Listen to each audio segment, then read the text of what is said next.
মাতোশ্রীতে বৈঠক, অভিষেক বন্দ্যোপাধ্যায়ের বৈঠকে থাকবেন শিবসেনা প্রধান উদ্ধব ঠাকরে, যেমনটা আমরা জানতে পারছি। আরো একবার আপনাদের জানিয়ে রাখি, গতকাল থেকে আমাদের নজর রয়েছে, কারণ একদিকে যখন এনডিএর দফার দফায় বৈঠক, অন্যদিকে ইন্ডিয়ার বৈঠক, সেই বৈঠকের দিকেও নজর ছিল। এবার মুম্বাইয়ে শিবসেনার সঙ্গে বৈঠক, অভিষেকের মুম্বাইয়ের মাতোশ্রীতে বৈঠক, অভিষেক বন্দ্যোপাধ্যায়ের বৈঠকে থাকবেন শিবসেনা প্রধান উদ্ধব ঠাকরে। আমাদের দুই প্রতিনিধি রয়েছে আমার সঙ্গে, আবির ঘোষাল রয়েছে, মৈত্রী রয়েছে। মৈত্রী, আমি তোমার কাছে যাবো, তার আগে আবিরের কাছে যাবো। আবির, কি কারণে অভিষেক বন্দ্যোপাধ্যায় তিনি উদ্ধব ঠাকরের সঙ্গে বৈঠক করছেন? মহারাষ্ট্রের যে রেজাল্ট, সেখানে কি কোনো সম্ভাবনা রয়েছে অন্য?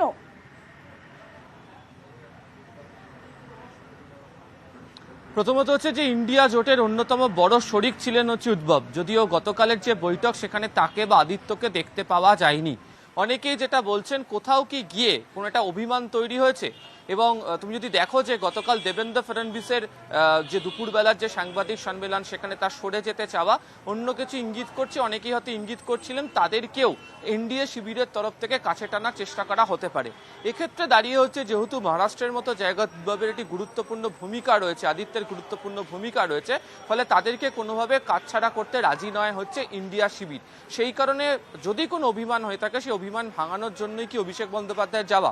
দ্বিতীয়ত হচ্ছে, আগেও বিভিন্ন সময় নির্বাচনের আগেও ইন্ডিয়া জোটের যখন বৈঠক হয়েছে, সেই বৈঠকগুলোর ক্ষেত্রে দেখতে পাওয়া গিয়েছে যে অখিলেশ যাদব, অরবিন্দ কেজরিওয়াল, উদ্ধবের মতো যে নেতারা রয়েছেন, স্ট্যালিনের মতো যারা রয়েছেন, তারা বারবার ধরে এসে মমতা বন্দ্যোপাধ্যায়ের সঙ্গে এককভাবে বৈঠক করে গিয়েছেন।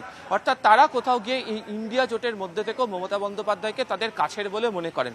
ফলে এই যে মনোভাবা সম্পন্ন যে রাজনৈতিক দলগুলো বা তাদের যারা প্রতিনিধি রয়েছে, তাদের সাথে তৃণমূল কংগ্রেসের যে বৈঠক, সেই বৈঠকের মধ্যে দিয়ে তাদের সঙ্গে যে সম্পর্কের যে জায়গা, সেটা জাতীয় রাজনীতিতে কতটা প্রভাব ফেলতে পারে সেটাকেও দেখে নেওয়া হচ্ছে।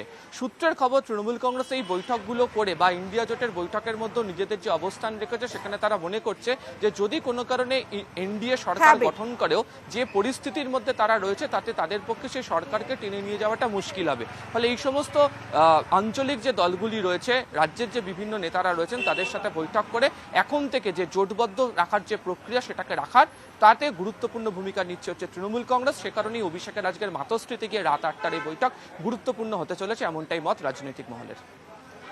বেশ, একদিকে গতকাল থেকে আমাদের নজর রয়েছে একদিকে ইন্ডিয়ার বৈঠক, অন্যদিকে এনডিএর বৈঠক, এবং ইন্ডিয়ার বৈঠকের শেষে মল্লিকার্জুন খার্গে তিনি জানিয়ে দেন তাদের কি স্ট্যান্ড হবে।